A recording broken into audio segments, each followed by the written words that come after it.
Hi guys, it's Katrina Nicole. So today, I'm not doing an FASD video, I am doing a hamster video because I love my hamsters and I want to share proper care with them because there's a lot of people who don't know proper care about hamsters and there's a lot of people who do know proper care. So let's get on with the video. So grab yourself a cup of tea or tea because we are about to spill the tea. Things I wish I knew before getting a hamster. So if you didn't know, I have 3 hamsters. I have Krasnodar, I have Chewy, and I have Missy. Krasnodar is a Russian dwarf hamster, Chewy is a long-haired Syrian, and Missy is a short-haired Syrian, and she is actually a rescue. So she has one eye, so I adopted her from PetSmart. She's a rescue. And yeah, so the things I wish, so like I'm just gonna give you a little bit of background information. I originally didn't go to the store to get a hamster. I went to get like 3 hermit crabs and I ended up with a hamster because I saw the hermit crabs and I was like, oh, they're kind of creepy and they were creeping me out. So I was like, I don't want, but I am like that kind of person that like when I go to a pet store and I know I'm going to get a pet and then I change my mind because like, you know, they creep me out or something like a hermit crab, there is no way I'm leaving that store without a pet. Like that's just how I am. So when I was really young, I had 2 guinea pigs. My sister had one and I had one. I was extremely allergic. I could not come into our basement, which I'm here now because everything cleared out. I could not come into our basement for years after we had the guinea pigs because my mom had to give them to a shelter because I was so allergic. I couldn't come down. I couldn't give them water. I couldn't do the thing. And we just weren't taking good care of them. And I feel really bad now because like if I had them now, like I totally would understand that I needed to take care of them. But I was like 6 years old, so I like really didn't even know how to care for them or like what they really were. I just knew they were a pet, like, so that's how it is. And so I was extremely allergic. So my mom and I went to the pet store to get hermit crabs and we came home with a hamster. I talked her into a hamster. She's like, oh, I don't know, like, you know, what happens if you're allergic, whatever. So we got a Robo and I got this Robo. I named him Gryffindor because Harry Potter fan, and I was scared of him because he was so fast. He got out of the cage already. I didn't even put him in the cage. He got out of the cage already. And like when I was putting him in the cage, when we first got him home, and I was like creeped out because like I didn't really know what a hamster was. I just knew he was type like almost like a guinea pig, just way smaller. I didn't know what a hamster was like a few months ago. And then so I got him home, and then the next day I was looking up some research, realized Robo's were the smallest and fastest hamster you can get, so I went back to PetSmart and I exchanged him for Krasnodar. And I know that sounds really bad, exchanging a hamster, but I personally don't recommend a Robo for a first-time hamster owner. I don't even think I could deal with a Robo now if I got a Robo, which I do want a Robo, but I don't think I could deal with one. Like, I just don't know if I can handle it. Anyway, so I got Krasnodar, awesome hamster, and now I have 3 hamsters because I love the hamster so much, and my mom said after 2 hamsters, that's it, and somehow I ended up with Missy. But yeah, so anyway,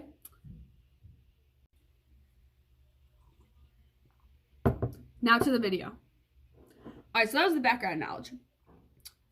The first thing I wish I knew before I had a hamster is hamsters need large cages.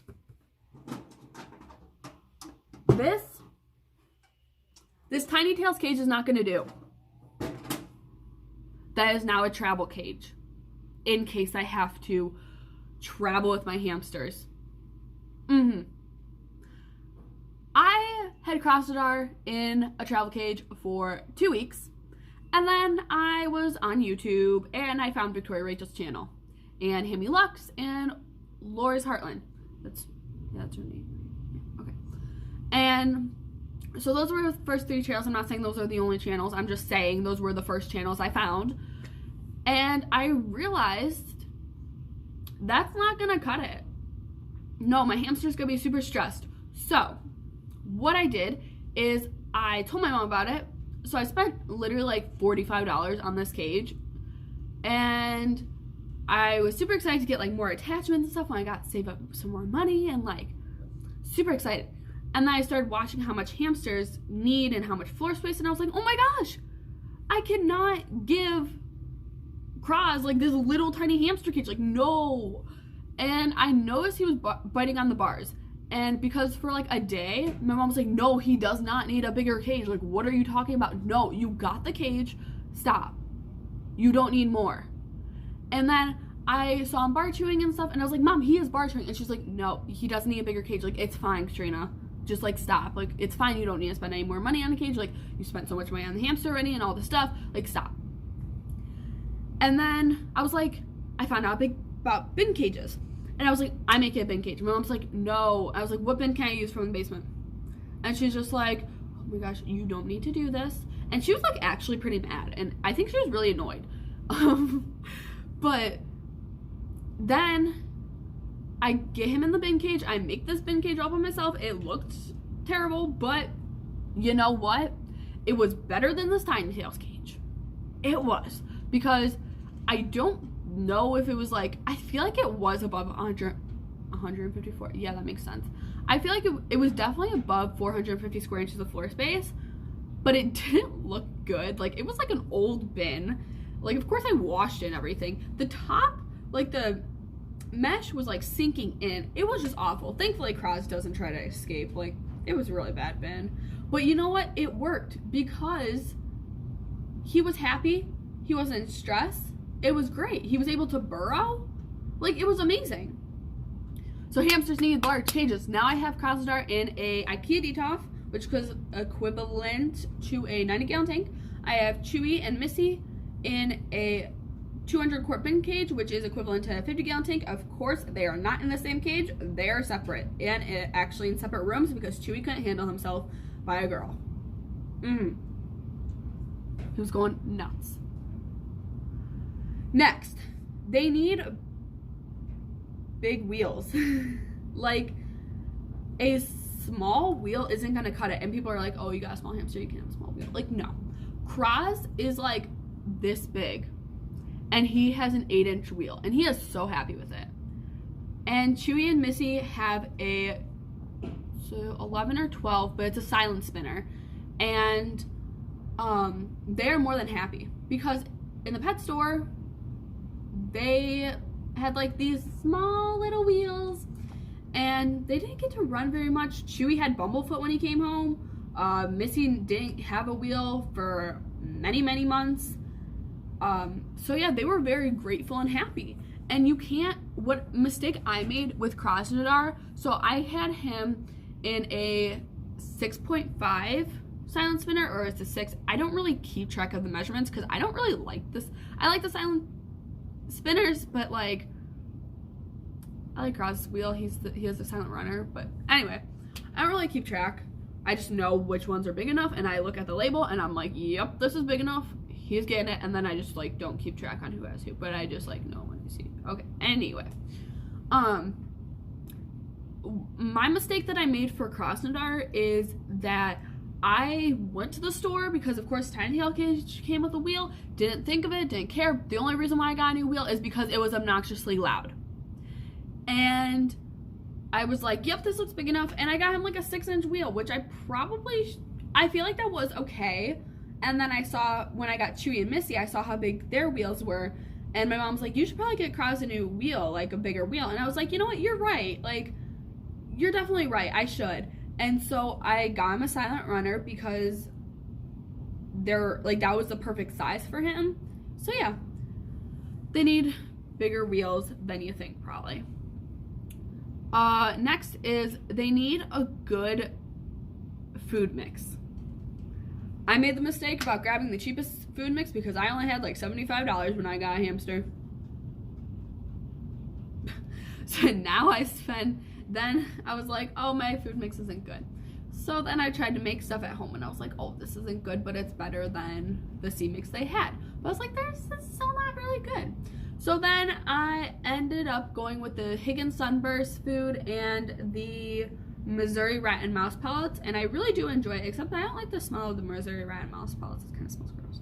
But they eat it, and it's healthier for them than the KT brand, I believe it was. It had like artificial coloring in it, whatever. I'm not hating on them, don't worry, but I personally wanted something better for my hamsters and more nutritional for them, more than, you know, junk food for them. Next is, you need a lot of hours to play with them, I found. So if you're like one of those people who, you know, has to go to bed early, has to wake up early, hamsters may not be the best animal for you. Just because, so I am homeschooled and I don't need to wake up at 5 in the morning to go to school. So I have a lot of time at night that I can play with my hamsters, and I can go to bed at 1 a.m. and wake up at 11 o'clock in the morning. Like, it's fine for me. But if you have a super tight schedule, you almost need to be a night owl. And also, hamsters will make you a night owl. Trust me, I used to go to bed at like 7:30. Even when I am homeschooled, I used to go to bed at like 7:30, wake up at 7. And now I stay up to like 1 a.m. and sleep until like 11. I don't know how that happened. But they need a lot of time, especially in the night. When I play with my hamsters and clean their wheels, because I clean their wheels every night. I have cleaned their food dish, their water dish, like, you know, their salad bowl, all that stuff. Like, sometimes their sand bath, depending on what day it is, in their cage. But with 3 hamsters, I spend probably around 4 hours with them at night. Like around 4 hours, yeah. When I play with all 3 of them, they each get an hour of playtime. But then also I have times where I have to clean stuff, so it takes a little bit longer. Sometimes they'll get a little bit longer if I really just didn't have a chance the day before, or depending on what time I start with them. But you really need a lot of hours to play with them, and you need to be patient because they are stuck in a cage all day. That's as if you were stuck in one room all day and someone let you out. They don't want to get out for 5, like, of course they're grateful to get out for 5 minutes, but they, in my mind, they don't want to get out for just 5 minutes. You'd want to get out for like an hour at least. So that's why I give them so much playtime. I really do try to. And of course, I'm watching YouTube videos. Sometimes I'm reading. By the way, if you're reading, prepare for them to take a bite out of your book. Anyway, next is they have different personalities. Yeah, I know you're going to be like, I already knew that. But I'm telling you, if you have more than one hamster, be prepared to have like one hamster have like the most calmest personality and the next have the craziest personality. That's how my hamsters are. And it's really actually kind of nice because when I feel like, oh, I just want cuddles from my hammy, then I go to Krasnodar. And if I'm like, I want something funny, I go to Chewy. And if I'm like, I want, you know, just craziness, I go to Missy. Of course they get out every night, all 3 of them. But, you know, if you're down or whatever and you're just like, I'm feeling sad, I need someone to cuddle with, I go to Kraz, you know, etc. And last, it's gonna cost you a lot of money. A lot of people think hamsters are cheap, but they're not. I've spent so much money. Why? I don't know if you guys can hear that. But I spend so much money on my hamsters, and that's also just me being me because every time I go into the pet store, I have to get something for my hamsters. But the things that cost the most are like bedding and food, and that's the stuff that you need constantly. Like, chews don't cost too much money, but like depending on which kind your hamster is like. Now, if your hamster likes a really expensive kind because they have really good taste, then it's going to cost you a lot of money. If your hamster likes something cheap, then you're lucky. But all my hamsters like different chews. So I'm like, guys. So I have to get like many different chews for them. But they're going to cost you a lot of money. The starting up cost, I would say, is probably a good $100 for a hamster. And it's going to be a reoccurring cost. I actually go through weekly and check if I need anything for my hamsters. And there's a lot of times where I'm like, you know, maybe every other week I need something new for my hamsters. And it's not something just me being me. It's me being like, I need this for my hamsters. I need more bedding. I need more sand. I need food or whatever. Like this week, I need sand. I'm going to need food soon by next week. So you just got to be prepared and everything that it's going to be a reoccurring cost. And each week, you basically have to take inventory on what you have in order for your hamsters to be happy, healthy, and love ya. So I hope you guys enjoyed this video. Sorry it was really long. Not really sorry that it was long because I talk a lot. So yeah, let me know if you guys like these videos. I can do videos on hamsters, more videos of course, and yeah, bye guys.